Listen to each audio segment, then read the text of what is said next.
Question है, मध्यकालीन भारतीय मंदिरों की मूर्तिकला उस दौर की सामाजिक जीवन का प्रतिनिधित्व करती है। ध्यान रखिए कि प्रश्न आर्ट एंड कल्चर से संबंधित है और इस प्रश्न के 3 इंपॉर्टेंट एस्पेक्ट है। पहला, मध्यकालीन मंदिर स्थापत्य कला। दूसरा, मध्यकालीन मंदिर स्थापत्य कला से संबद्ध मूर्ति कला। और तीसरा, जो मूर्ति कला है वो किस तरह से मध्यकालीन सामाजिक जीवन का प्रतिनिधित्व करता है। इस पर आपको आंसर लिखना है। अब इस पर आंसर लिखना है तो सबसे इंपॉर्टेंट बात इसमें यह है कि जब आप मध्यकाल के मंदिर स्थापत्य कला, हालांकि एक चीज़ ध्यान रखिएगा कि इसमें मंदिर स्थापत्य कला पर हमारा क्वेश्चन नहीं है। मंदिर स्थापत्य कला से संबद्ध जो मूर्ति कला है, यानी मंदिरों में जो मूर्तियां हैं, उन मूर्तियों का विश्लेषण करके कैसे आप मध्यकाल के सामाजिक जीवन को समझ सकते हैं। लेकिन जब आप इंट्रोडक्शन लिखेंगे तो थोड़ा सा मध्यकालीन मंदिर स्थापत्य कला के बारे में आप इंफॉर्मेशन दे सकते हैं कि मध्यकाल में भारत में जो मंदिर स्थापत्य कला का विकास हुआ उसमें 3 प्रमुख शैलियां हमें दिखाई देती है, नागर, वेशर और द्रविड़। और ये मंदिर जो बन रहे हैं पूरे भारत में, उन मंदिरों के साथ मूर्ति कला का भी विकास दिखाई देता है, क्योंकि मंदिरों के जो गर्भगृह हैं उसमें तो मूर्ति कला है ही, मूर्तियों का प्रमाण है ही। मंदिरों के जो मुख्य द्वार है उस पे भी है, और मंदिरों के जो दीवार के बाहरी भाग है उस पे भी मूर्तियों का प्रमाण है। तो इन मूर्तियों से हमें किस प्रकार उनके सामाजिक जीवन के बारे में इंफॉर्मेशन मिलता है।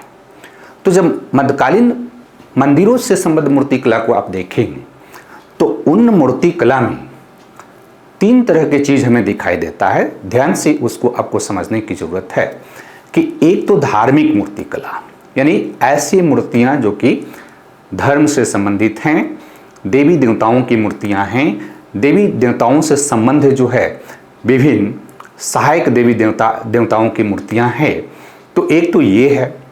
दूसरी प्रकार की मूर्तियां जो है लौकिक मूर्तियां हैं, यानी सेकुलर स्कल्पचर है। और तीसरी प्रकार की मूर्तियां जो है वो प्राकृतिक दृश्य हैं, प्राकृतिक मूर्तियां हैं।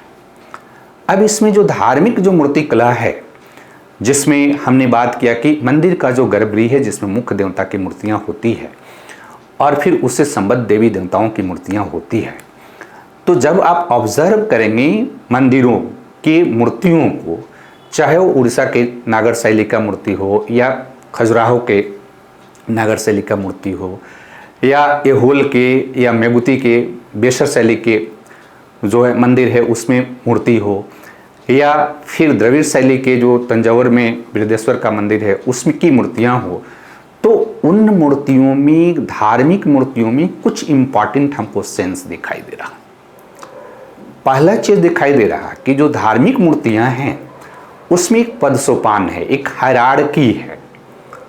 और वो हायरार्की जो है, चूंकि मध्यकाल एक सामंती समाज का प्रतिरूप प्रस्तुत करता है, तो सामंती समाज का जो प्रतिरूप है वो सामंती समाज का प्रतिरूप मध्यकालीन मंदिरों में स्थापित मूर्तियों के बीच भी है। क्योंकि मूर्तियों में जब आप देखें कि मुख्य देवता की मूर्ति जो है वो काफ़ी विशाल है, और जैसे जैसे देवताओं का हायरार्की होता है उसी के स्तर में उन देवताओं की मूर्तियों का आकार भी है और उनका इम्पोर्टेंस भी है। तो एक तो कि आपको समाज में जो पद सोपानात्मक व्यवस्था मध्यकाल की समाज में थी और सामंती सामाजिक व्यवस्था का जो प्रतिरूप था, वो सामंती सामाजिक व्यवस्था का प्रतिरूप मध्यकालीन मंदिरों की मूर्तियों को देखने से दिखाई पड़ता है।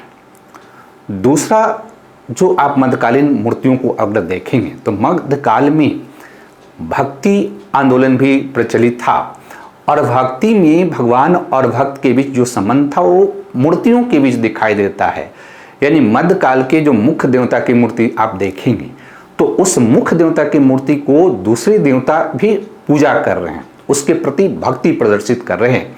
तो भक्ति समाज में प्रचलित था, इसका कॉन्सेप्ट भी हमको मध्यकालीन मंदिरों से मिलता है और उन भक्ति में भी सामंती जो व्यवस्था है, सामंती जो मानसिकता है वह वहाँ परिलक्षित होता है।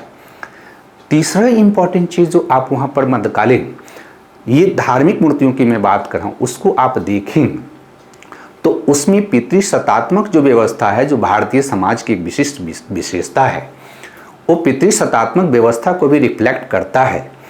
क्योंकि आमतौर पर मध्यकाल के जो मंदिर हैं और उन मंदिरों में मूर्तियों की स्थापित किया गया है, उन मूर्तियों में पुरुष देवताओं की प्रधानता है। और कुछ तो पितृसत्तावाद का एकदम प्रत्यक्ष उदाहरण आपको दिखाई देगा कि उसमें जो है लक्ष्मी विष्णु का पैर दबाते हुए दिखाई देती है। तो ये पितृसत्तात्मक व्यवस्था का भी हमको उससे इन्फॉर्मेशन मिलता है। और एक और बहुत महत्वपूर्ण इन्फॉर्मेशन मिलता है जो भारतीय सामाजिक जीवन को परिलक्षित करती है। भारतीय सामाजिक जीवन, भारतीय सामाजिक व्यवस्था संयुक्त परिवार प्रथा पर आधारित है। जब मध्यकालीन मूर्तियों को देखेंगे तो उस मूर्तियों को देखने से आपको लगेगा कि देवता, देव मंडली जो है, उस देव मंडली में भी परिवार का कॉन्सेप्ट आपको दिखाई देता है। जैसे अगर शिव मंदिर में आप देखते हैं तो शिव की मूर्ति भी है, पार्वती की मूर्ति भी है, गणेश की भी मूर्ति है, कार्तिक की भी मूर्ति है। तो एक तरह से परिवार की जो संरचना है और पारिवारिक जो संबंध है, वो पारिवारिक संबंध न केवल मूर्तियां में दिखाई दे रही है, बल्कि ये मध्यकालीन भारतीय सामाजिक जीवन की बहुत बड़ी वास्तविकता रही है। इसके अलावा मध्यकालीन अगर आप धार्मिक मूर्ति भी देखते हैं तो वो धार्मिक मूर्तियां पति पत्नी के बीच जो प्रेमपूर्ण जो संबंध है, उस प्रेमपूर्ण संबंध को भी रिफ्लेक्ट करती है। और अगर आप तांत्रिक मूर्तियों को देखिएगा तो आपको दिखाई देगा कि उस पर तंत्र का प्रभाव भी है। इसके अलावा मध्यकालीन जो धार्मिक मूर्तियां हैं वो समाज में नृत्य, संगीत, गीत का जो प्रभाव है उस प्रभाव को भी रिफ्लेक्ट करती है। तो ये जो हमारे समाज की जो वास्तविकता है मध्यकाल के समाज की, तो धार्मिक जो मूर्तियां हैं वो तो उसको रिफ्लेक्ट करती ही है। अगर आप लौकिक मूर्तियों की बात करें, धर्मनिरपेक्ष मूर्तियों की बात करें, तो आमतौर पर जो मंदिर हैं उस मंदिर में देवता की जो मुख्य जो द्वार है उसके बाहर द्वारपाल की आकृतियाँ बनी हुई थी। और द्वारपाल की जो आकृतियाँ बनी हुई है वो समाज में जो द्वारपाल की भूमिका निभाने वाला वर्ग है उसको तो रिफ्लेक्ट करता ही है। इसके अलावा मध्यकाल की जो मंदिर है उस मंदिर में समाज के विभिन्न वर्गों के बारे में भी हमें इंफॉर्मेशन मिलता है, जिसके अंतर्गत कृषक हो, मजदूर हो, व्यापारी हो, शिल्पकार हो, उसके बारे में भी इंफॉर्मेशन मिलता है।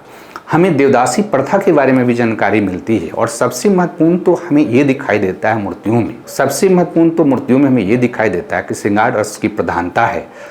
और जो काम युक्त जो मूर्तियां हैं जो कि आपको उड़ीसा में भी दिखाई देती है, खजुराहो में भी दिखाई देती है, वो इस बात को रिफ्लेक्ट करती है कि जो सेक्स का विषय था वो समाज में छुपाने का विषय नहीं था, बल्कि उसका प्रदर्शन किया जा रहा था, क्योंकि यह एक सामंती समाज था और कलाकार वो सामंती मानसिकता को अभिव्यक्त करता था।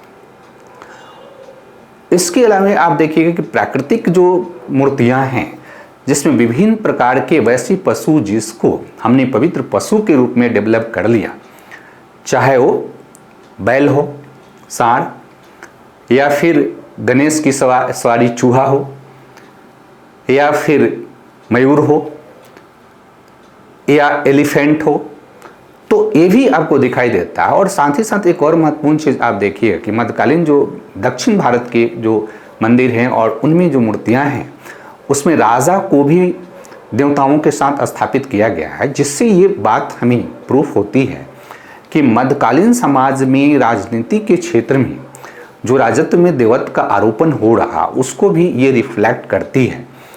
तो इन चीज़ों को भी आप वहाँ पर दिखा सकते हैं और अल्टीमेटली इसको दिखाने के बाद आप कह सकते हैं कि मध्यकालीन जो मंदिर हैं और उससे संबद्ध जो मूर्ति कला है वो मध्यकाल के सामाजिक जीवन की वास्तविकता को रेखांकित करती है, क्योंकि कला समाज का दर्पण होता है।